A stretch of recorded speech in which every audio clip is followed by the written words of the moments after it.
47 years ago, August 11th, a baby boy was born to a mother and father in Detroit, Michigan named Brian Terry. Some 18 years after that, Brian made a commitment to serve his country by enlisting in the United States Marine Corps, where he served 3 years honorably, including a tour of duty in harm's way in Iraq.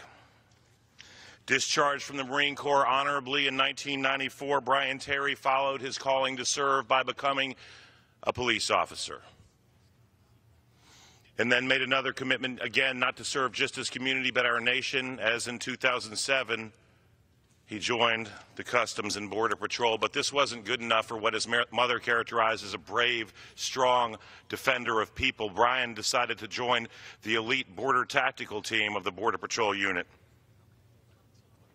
And 7 years ago today, Brian was part of a 4-person team tasked with pursuing and apprehending a RIP crew.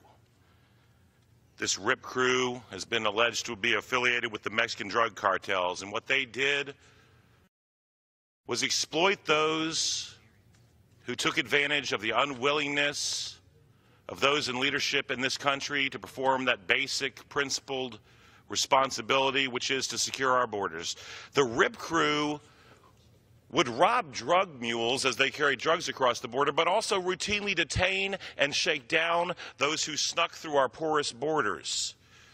This cartel-affiliated RIP crew had weapons, and they used those weapons to rob and terrorize and exploit in the worst possible ways people who were essentially invited here by our failure to do our job. 7 years ago today, Brian Terry and 3 of his colleagues set out not just to protect our border, but to protect innocent people who came with their entire life savings because we chose to leave that border porous. Yesterday, the House Homeland Security Committee took up H.R. 4433. Thank you. I wasn't ready yet, but that's okay.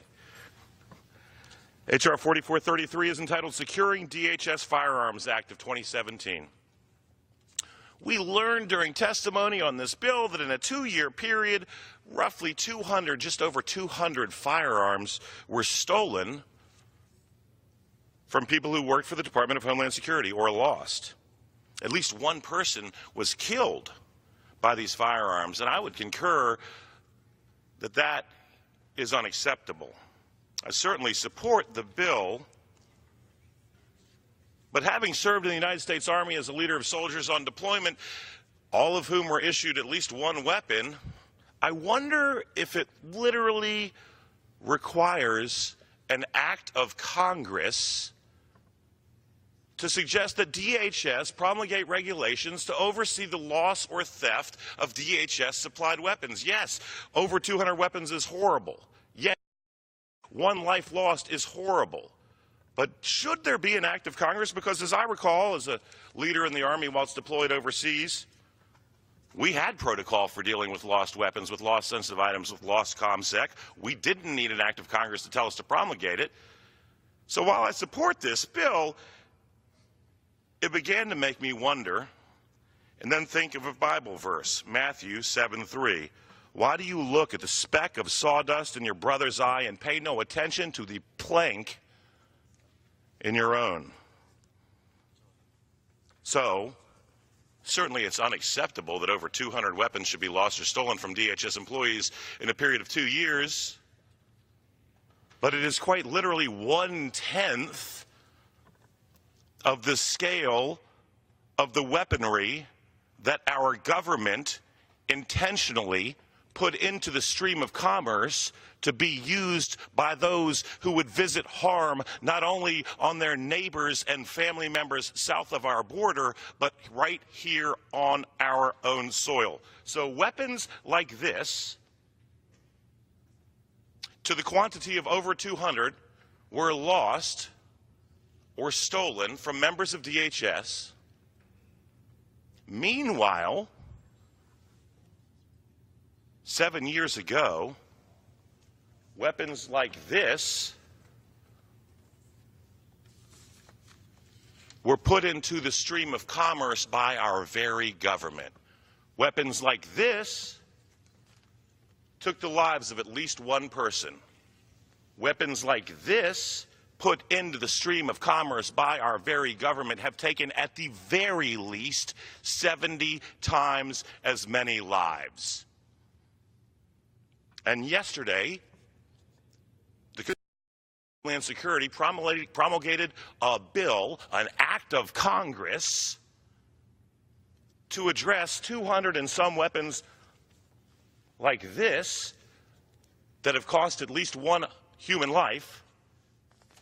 And 7 years after Brian Terry set out on patrol that fateful night in Arizona, days before he was to fly home to Michigan to see his family for Christmas, nobody's talking about the weapons like this that our government intentionally placed into the stream of commerce, where we knew to a metaphysical certainty they would go to those who would do harm to their neighbors and their families and Americans.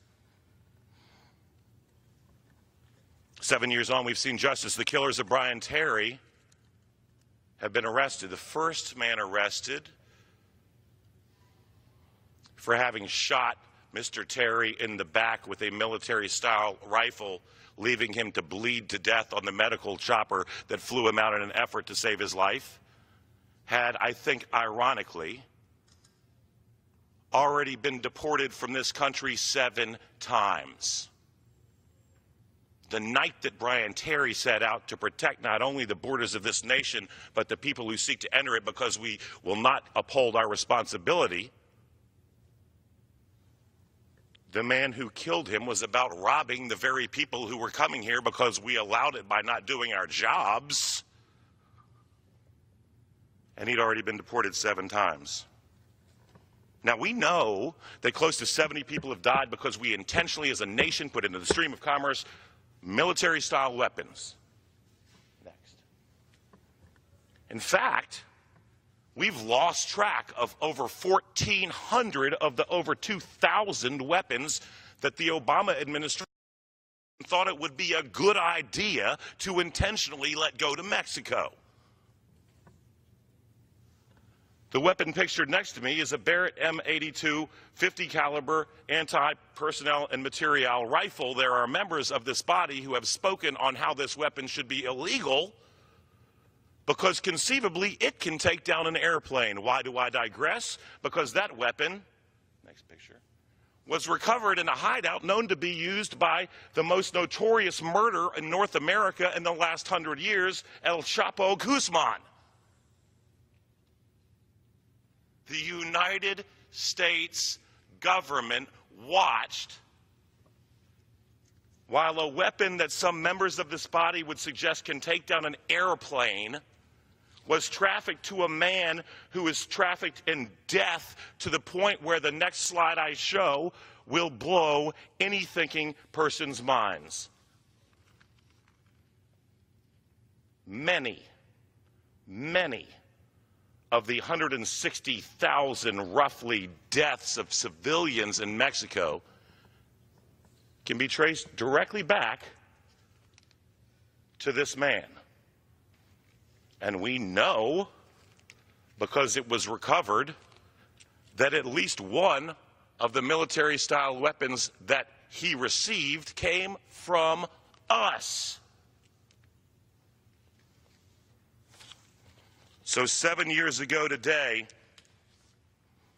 an American hero named Brian Terry, who had served as a law enforcement professional and as a Marine in Iraq and on the elite border tactical squadron,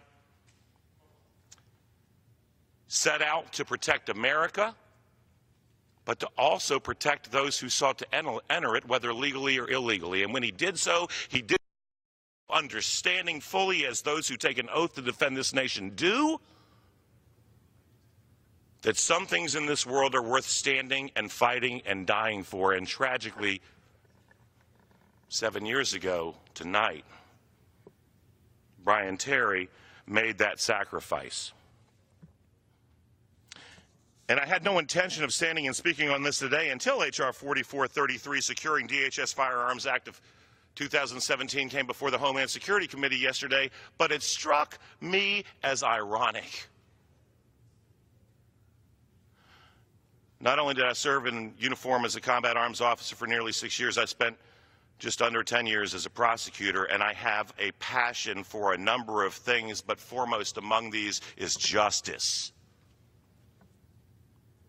And so while it gives my heart some condolence, I can't begin to imagine the feelings on this 7th anniversary of the family members of this American hero, knowing that while the people who pulled the trigger have been convicted, the weapons that they used were provided to him by the very nation, provided to them by the very nation that he died to protect. And so, Mr. Speaker, with that, I would submit this. I have faith that in life or afterlife, there will always ultimately be justice. But in the case of those who with intent put the firearms into the hands of the individuals who took the life of this American hero, I'll tell you this, I hope that justice comes in this life and not the next. So while we move about our business of promulgating laws to dictate to DHS that they should have a policy to address the loss of firearms, I hope we don't take our eye off the ball of the very firearms that we intentionally trafficked, like the 2 that were recovered from the scene of the murder of Brian Terry, and that we will continue until we find it to seek justice for this man and act in a manner such that there are no more Brian Terry.